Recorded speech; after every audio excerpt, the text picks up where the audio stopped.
Welcome to Friendeavor the Podcast, the weekly podcast where we explore the highs and lows of friendship with your hosts, Danielle and Kayla. As we journey through life, our friendships often evolve and change, ebb and flow, and sometimes even come to an end.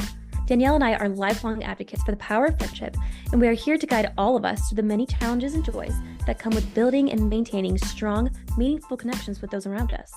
Join us each week as we deep dive into the intricacies of friendship, from navigating conflicts to fostering new relationships and everything in between. With insightful interviews, personal anecdotes, and expert advice, Friendeavor is the perfect podcast for anyone looking to strengthen their bonds with the people they love. So, whether you are on the go, taking care of chores, or just settling in, get ready to explore the world of friendship on Friendeavor the Podcast. Hello, everyone, and welcome back to Friendeavor the Podcast. I'm your host, Danielle. And I'm Kayla.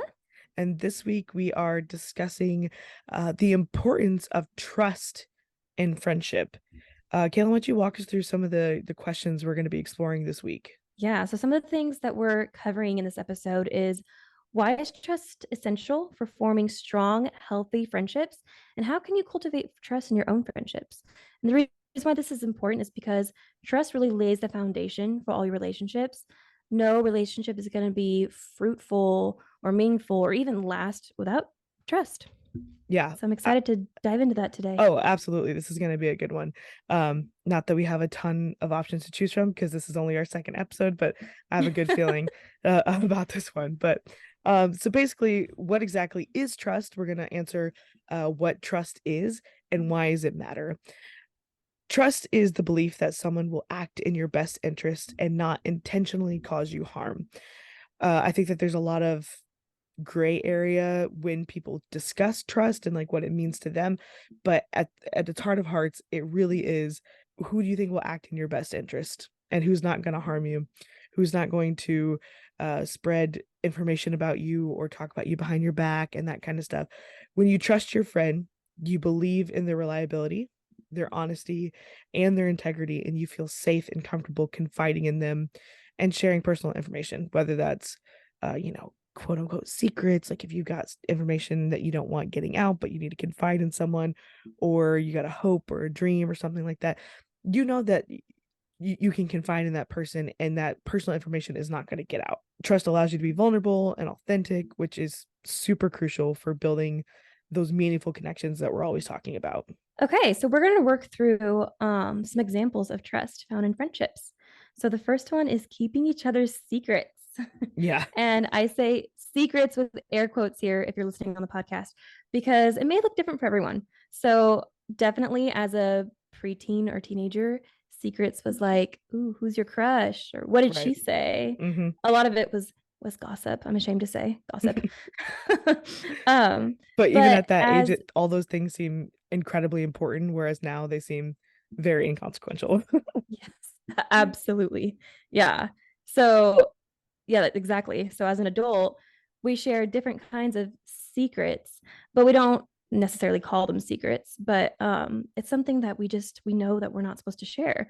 So like being vulnerable and sharing your insecurities with your friends, future plans that you're not ready to share with the world yet, Mm-hmm. or something about someone else that you don't want shared. And that not gossip, I mean something that happened to you that someone else said to you or did to you, whatever, that you're sharing with your friend about how it made you feel, and you don't want that shared with the world.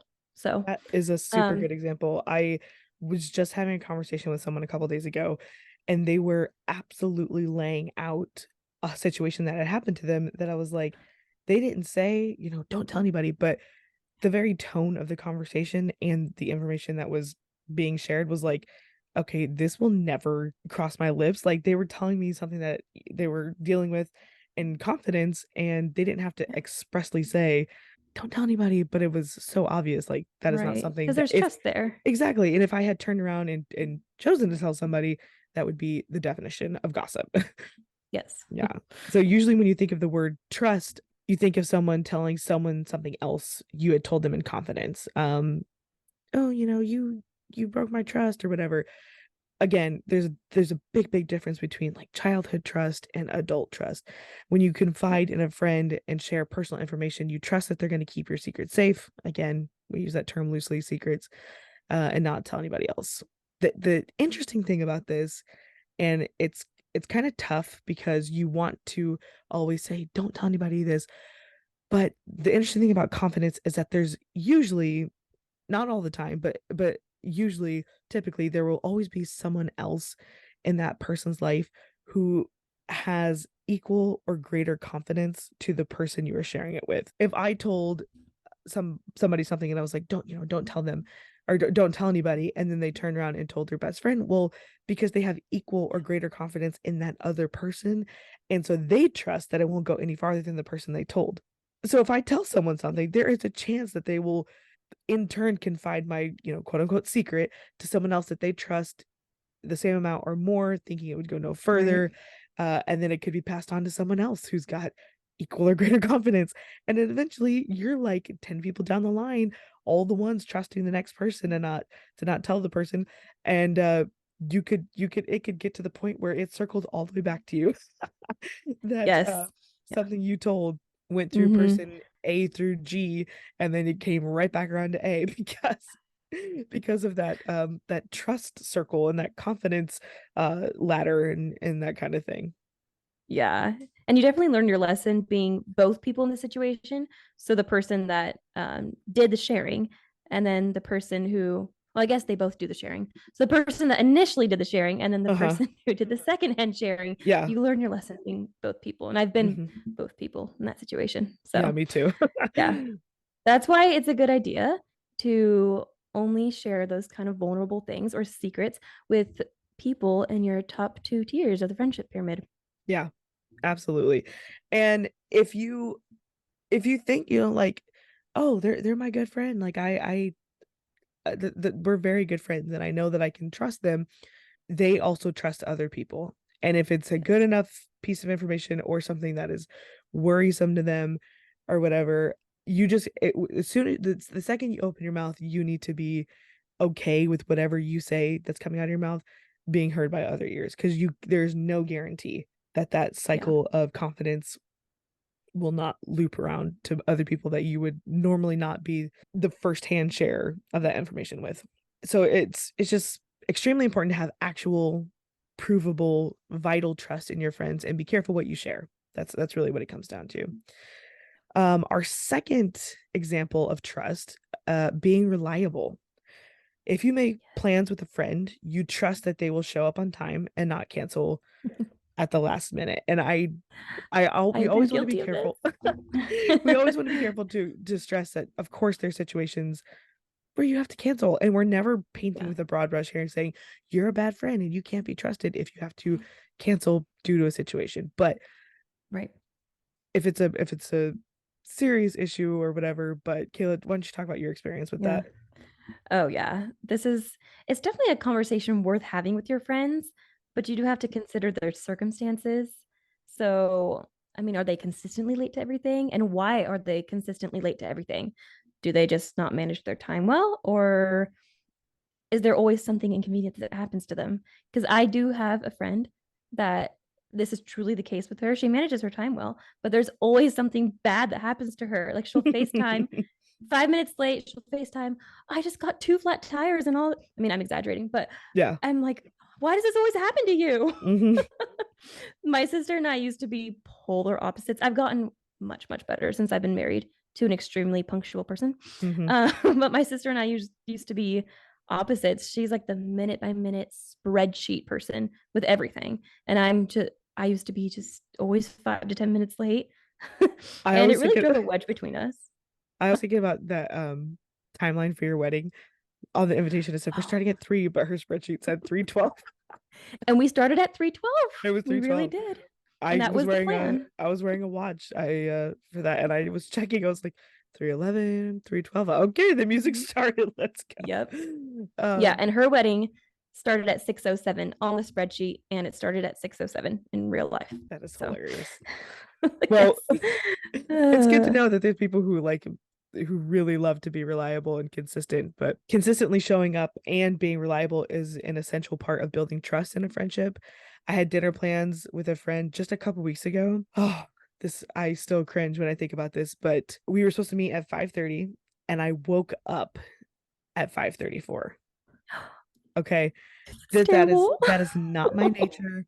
That No, I it's don't know not. that that's ever happened to me before, but I felt so horrible. I had just started a new job and it was really taking a toll on me. And so I got home from work to take a nap, set a timer, apparently turned off the timer. I don't know. It was horrible. So I raced to the restaurant, got there like That 20 is, minutes late. I felt so terrible. She was really cool about it.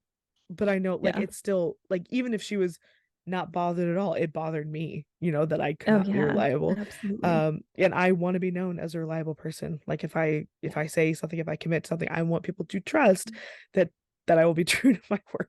So I made a promise to myself Yeah. next time I have dinner with her, I will show up 20 minutes early to the restaurant and I will not be taking a nap because again, that is not me, but I felt Oh, so make you bad. guys a table. Yeah, yeah. I'm like racing across town, but yeah. So Oh, terrible. all right, let's go on to number 3. Our third example of trust is honesty. Honesty. Friends should be able to be honest with each other even when it's difficult. And we touched on this a little bit last week about friends always having to agree and that kind of thing. You don't have to always agree. If your friend asks your opinion, you trust that they will value your input and take it into consideration, even if it's not what they want to hear. Because we talked about, like, we used the same example last week, but having your opinion come out of their mouth, even if it's not what they want to hear, they'll at least value what you have to say. Yes, absolutely. And there are ways to be honest with your friends and do it kindly. Absolutely. You don't always have to agree, but you should have the trust in each other to be honest and respect each other's input, whether you take it or not. We recently did an Instagram post on this idea of respecting your friends' values and opinions, but you don't always have to agree.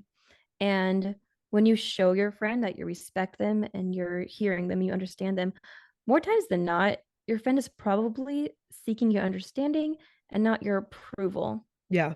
There's different types of opinions, right? There's like, or I guess situations that require or where you're asking for an opinion. If you're asking for an opinion about an outfit, and if you don't like their suggestion, you don't have to take their suggestion. But if you're Yeah. asking for, advice on a situation, it's gonna be a different type of conversation that you have.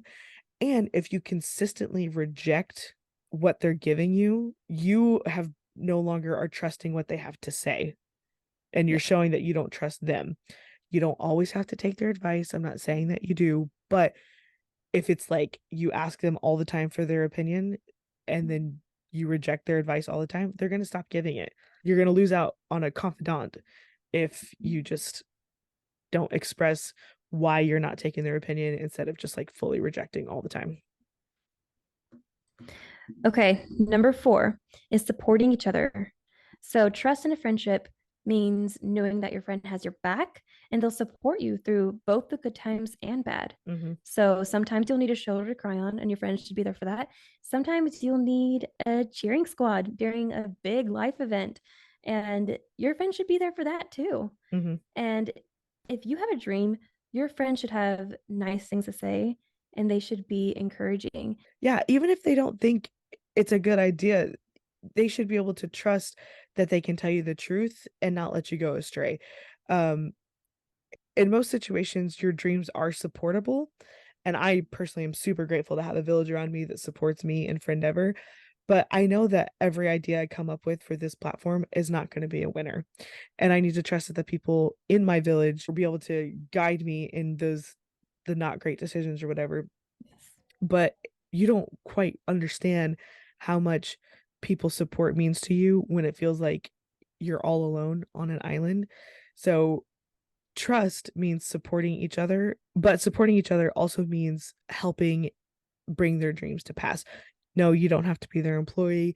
No, you don't have to jump on every bandwagon. No, you don't have to do anything. But even a simple offer of help goes so far in building the trust and building a bond that's like, hey, my dreams are important to them. Even if it's not their passion, just by saying, hey, is there anything I can do to help? Small, large, whatever, it really sets the tone on your journey of supporting each other in your life. So the last one here is respecting boundaries. And it's kind of fitting that this is directly after the last one, supporting each other, because you can easily, when you're trying to support your friend, cross a boundary And an example of that might look like pushing them to do things that they're not comfortable with. Mm-hmm. So whether it's respecting a friend's privacy or pressuring them to do something that they don't want to do, respecting boundaries is so essential, and it's a part of building trust in a friendship. So your friends shouldn't feel mocked or awkward for something they share with you, but they also shouldn't feel like, ooh, maybe I shouldn't have shared that because, you know, they're trying to pressure me to do XYZ. And that's not really the path I want to go with this. I Absolutely. definitely have people in my life that when I share things with them, they try to offer all these solutions, and they're trying to help, and they're trying to just like hop on the bandwagon. But sometimes it like kind of scares me. Mm-hmm. The mocked or awkward thing is so true, because it's like, and you see this a lot in media portrayals of like high schools, the peer pressure thing, like, oh, try a drink, we're holding we're throwing a party and our parents aren't home, so, and then when they don't do it, when they hold their ground, they're mocked, like, oh yeah, go do t-shirts, whatever. Obviously that is a media portrayal that you see a lot, especially in like the 90s and early 2000s and stuff.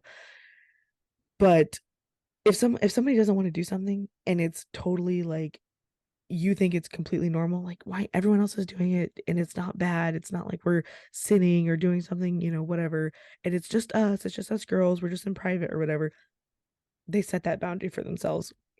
Right. And who are you to break their trust and mock them, especially in front of people, or make it an awkward situation just because you might feel, okay, well, maybe I'm doing something bad because they won't do it. It's personal boundaries. Right. It's what everyone wants to do.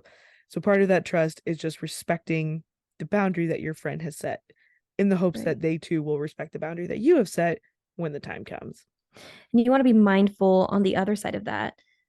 So when you're the one doing the pressuring, why are you doing it? Mm-hmm. If it's not directly inconveniencing you, that your friend doesn't want to do this thing, then just let it go. Yeah. I think a lot of that is born out of just like, oh, if they don't do it, then that means I'm doing something wrong. Mm, And it doesn't have to be that way, but if you do feel that way, then maybe you should do an introspection just to see, okay, maybe I am doing something wrong. You don't have to feel bad, but just double check your spirit. And then if yeah. you're like, no, this is fine, then be okay with them not doing it and you be okay with you doing it, Right. whatever it may be. So we went through 5 examples of trust. Without trust, friendship can quickly become shallow and superficial. Both individuals may feel guarded and unable to be themselves around each other, which is so draining. Like, if you have to put on a Right. front all the time around people, you're going to feel emotionally drained, and your relationship will fizzle out with that person before you even have a chance to see if you can make anything of it. Right. And if you find yourself in a situation where you don't feel that there's trust there, ask yourself, why am I continuing this friendship? I mean, you can decide to discontinue it. Of Mm-hmm. course, you don't have to end on bad terms, or you can decide to be like, hey, we need to have a conversation about trust because I want to maintain this friendship. Yeah. You shouldn't have to feel drained or walking on eggshells every time you're with someone you don't trust. Mm-hmm. For sure. Because when you don't trust someone, you may hesitate to share your true thoughts and your feelings, which will lead to misunderstandings, distance between friends. You could have people taking sides in a friendship, especially in a friend group. Lack of Absolutely. trust leads to those feelings of insecurity, suspicion, doubt, which will just absolutely erode your bonds of friendship over time. And it won't take much time. It'll take, you know, a few instances of broken trust to to absolutely destroy a friendship. But Yep. in contrast, when there is trust in a friendship, there's a sense of mutual respect. And you've got that Yes. understanding and you've got that support. And trust enables friends to communicate, again, open and honestly, and to rely on each other during difficult times. Yeah, this creates a sense of closeness and connection, which is super essential in any fulfilling or fruitful friendship. Mm-hmm. So, question: how can you cultivate trust in your own friendships?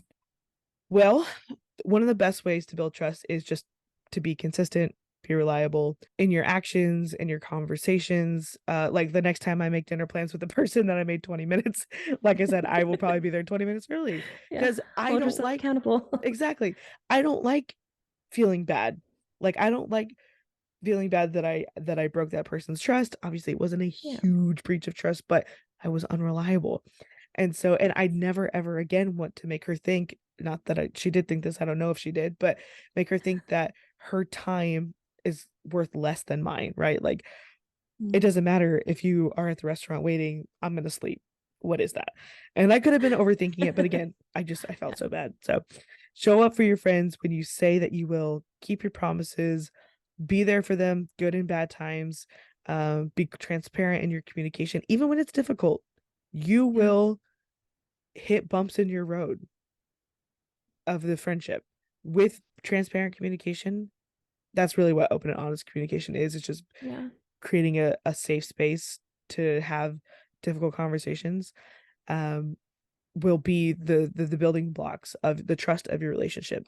And we may end up doing a whole episode on this, but vulnerability is really important with your friendships.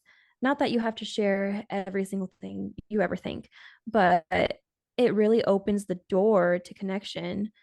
And it can be difficult to be vulnerable for sure. I definitely have a slight fear of vulnerability, but I find that when I am vulnerable, it just opens this beautiful door Mm-hmm. in my relationships. So we will probably do, you're right, an episode on this, but while we're here, what is the difference for you? What is the difference between vulnerability for the sake of friendship building and vulnerability for the sense of attention seeking? And I know that's kind of a loaded Mm. question, but and I've done videos while you're thinking about a response. I'll just give you this little like insight or whatever.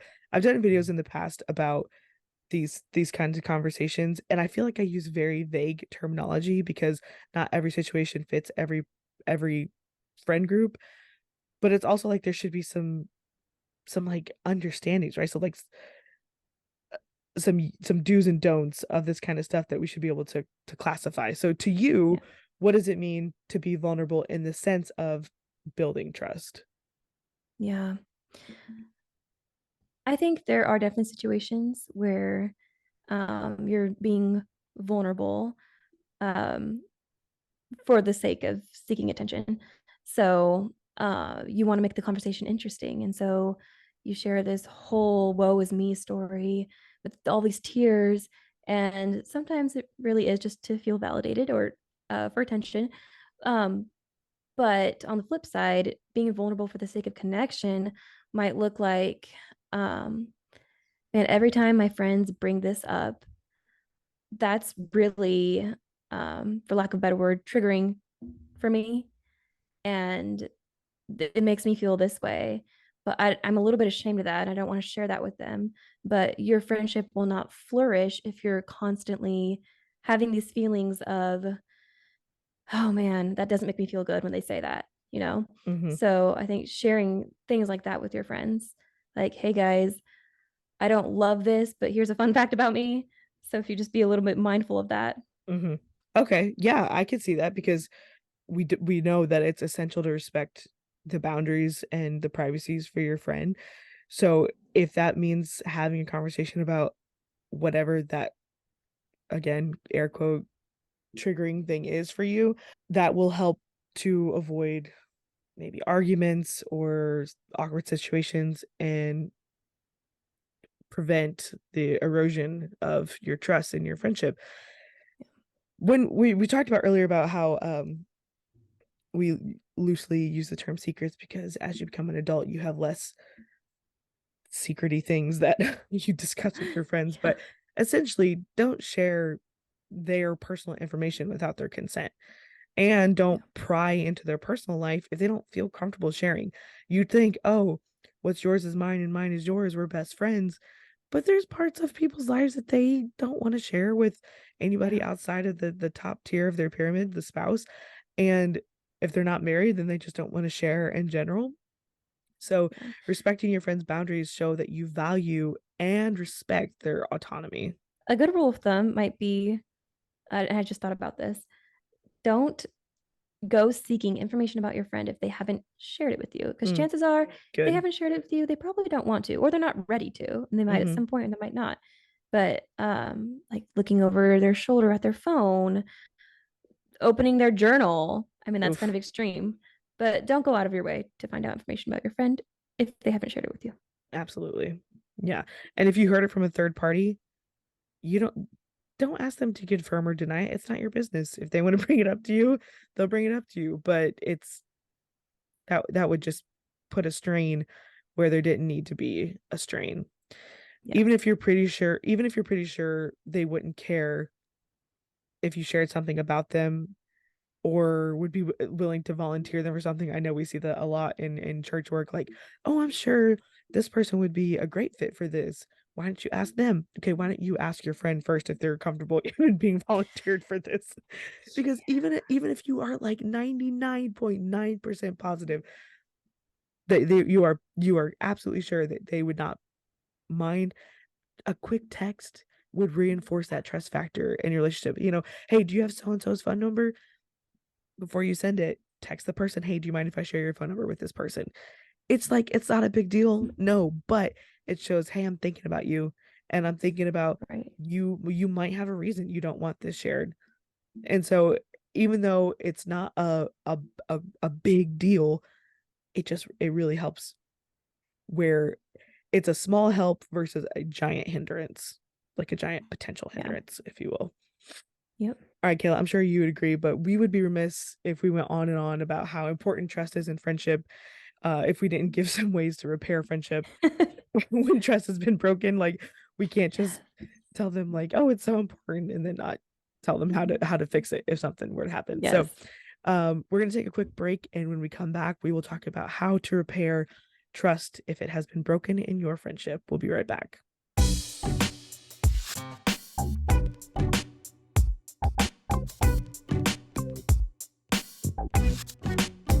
All right, so we're back, and we're going to discuss some ways to repair broken trust. And when we go through these, I don't want you guys to think of them as simply like this elementary, middle school girl drama. Okay.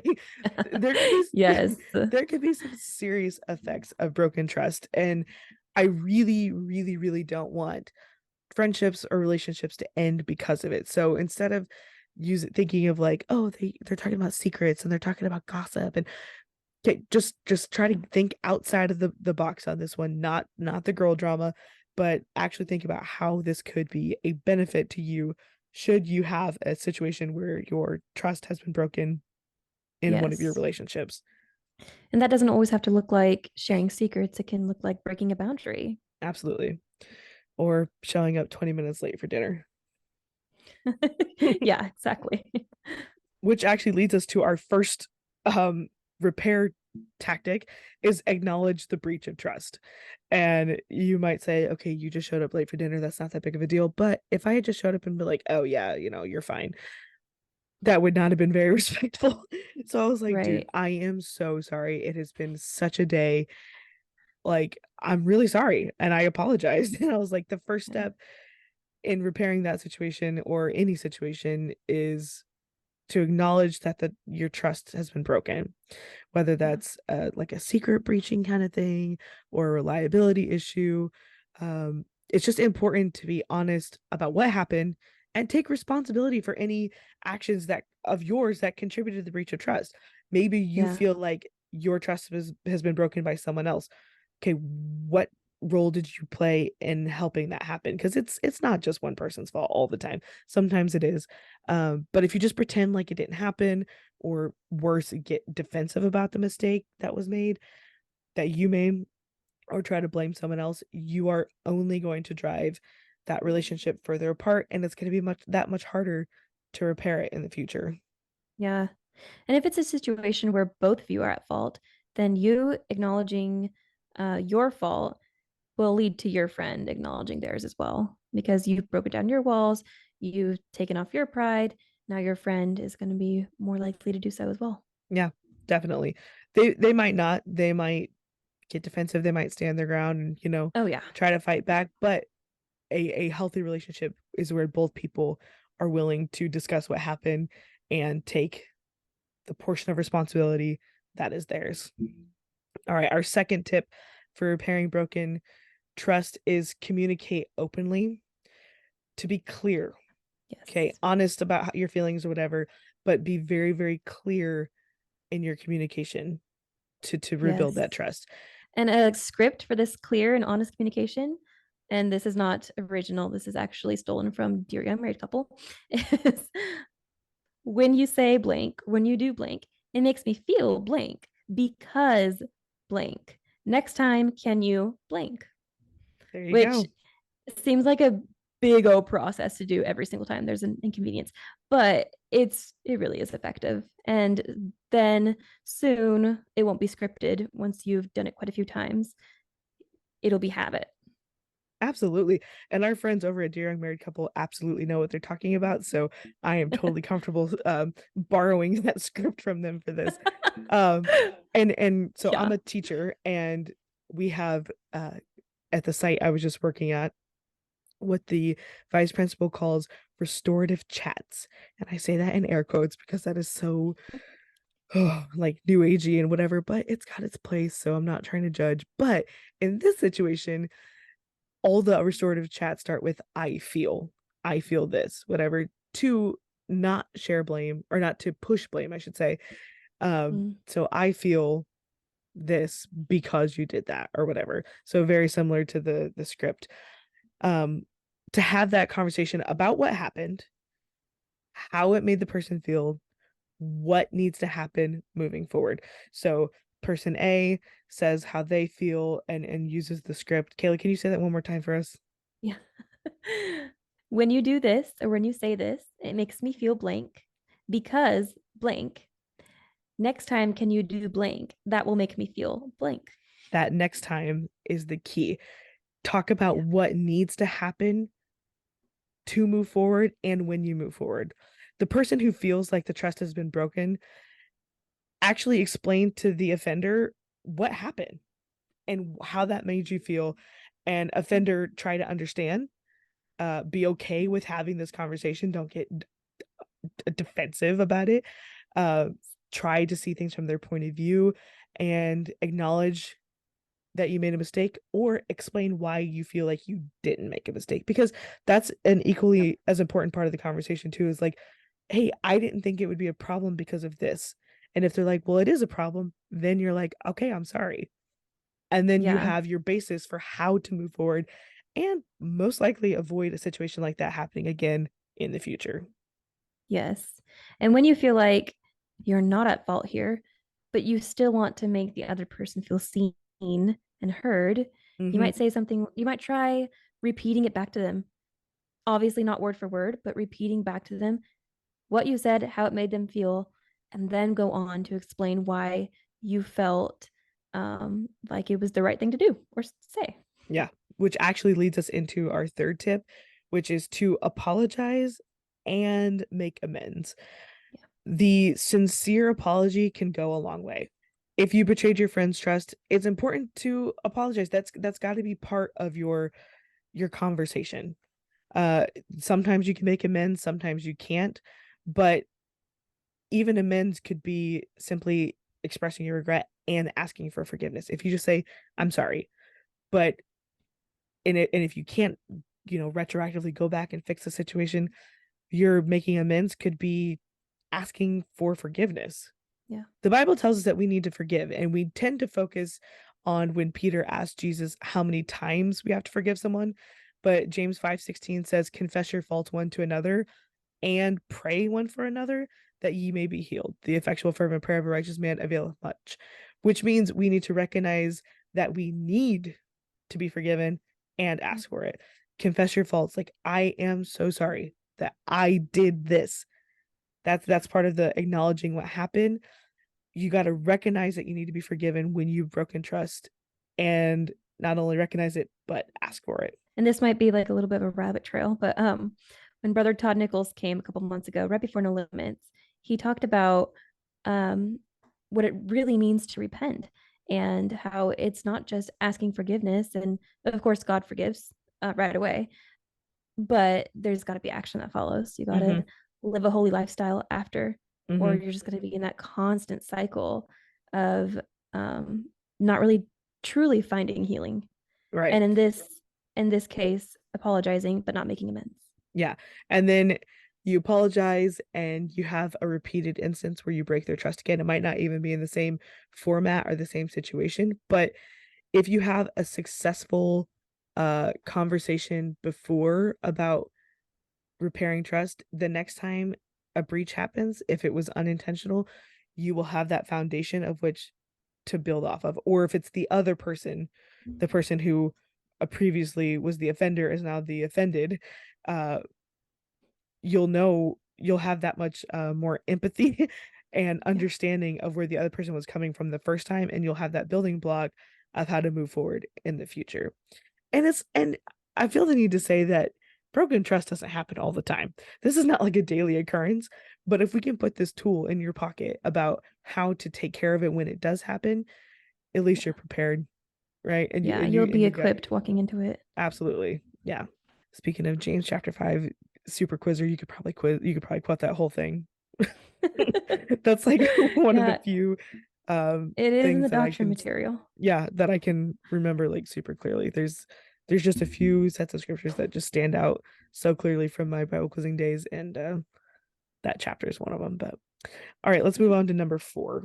Okay, number 4, be consistent. So after you've apologized, you made amends, you need to try your best, because of course we're going to make mistakes, but try your best to be consistent after that, because that's really key in rebuilding trust. And that word rebuilding, I mean, building takes time, and building just happens over time. So being consistent is the key to rebuilding trust.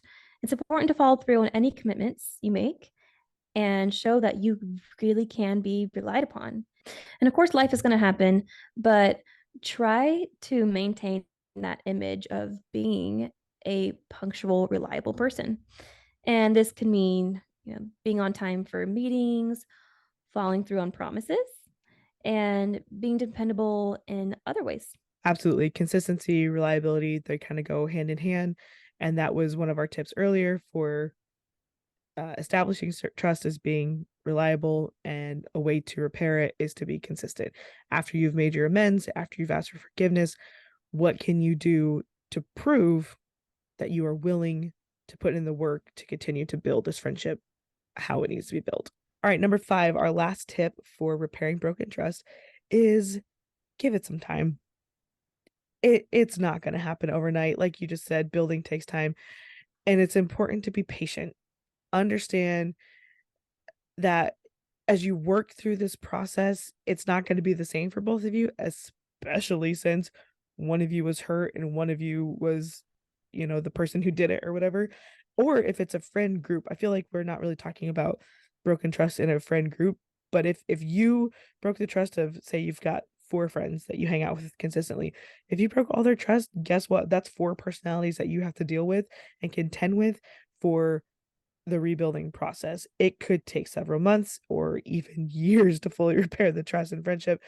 But with that effort and commitment, it is possible. And Kayla, you and I are surrounded by a lot of therapists in our life. My parents, your in-laws, have counseling services. Coach.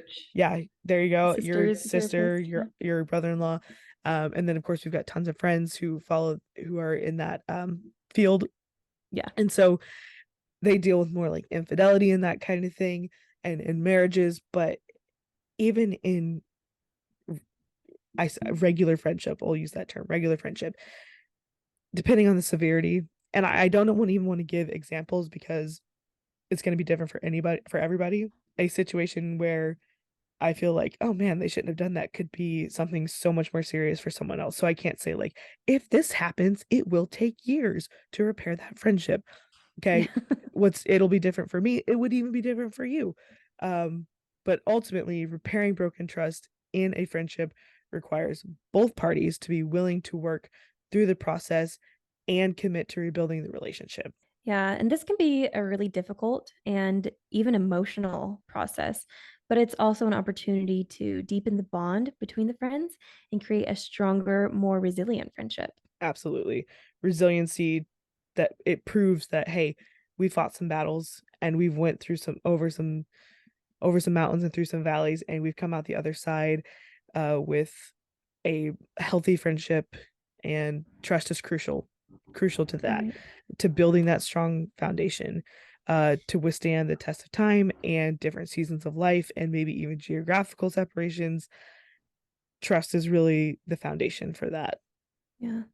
And should you ever experience broken trust or conflict again, you'll walk into it better equipped because you now have the tools to handle it more effectively. Yeah. Yeah. You can only be setting yourself up for success with dealing with situations as they happen. If you sweep things under a rug, if you let them simmer, you're just leaving a bigger mess for you to clean up later. So if you can take these tips and suggestions and fit them to how they work for your friendships, I'd like to think that you would be more successful and have that stronger foundation for a healthier, long-lasting friendship. Yes. And that's the whole Forever. goal here. That is our goal. That is Yeah. our goal. All right, Kayla, next week we are talking about the friendship survey. Yes, I'm excited for this one, guys.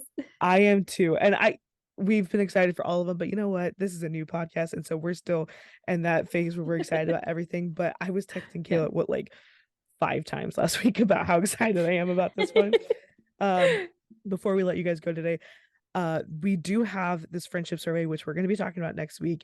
It is still open. I've been accepting replies for the survey for 2 years. And if you're interested in being a part of the results and being a part of the data collection there, you can find it in our link tree in our Instagram bio. So it's a friendship survey. It takes no more than 5 minutes. You're answering a few questions on a Likert scale. That's a 1 to 5, strongly disagree to strongly agree scale, and just giving some feedback about what you think about friendship. And we are going to be talking about those results next week, and it's very interesting. So I'm super stoked about that. Yes, we'll also link it in the show notes as well. Awesome. Help us contribute to these numbers, guys. All right, guys, that's all for this week. We'll see you next week. See ya. Bye.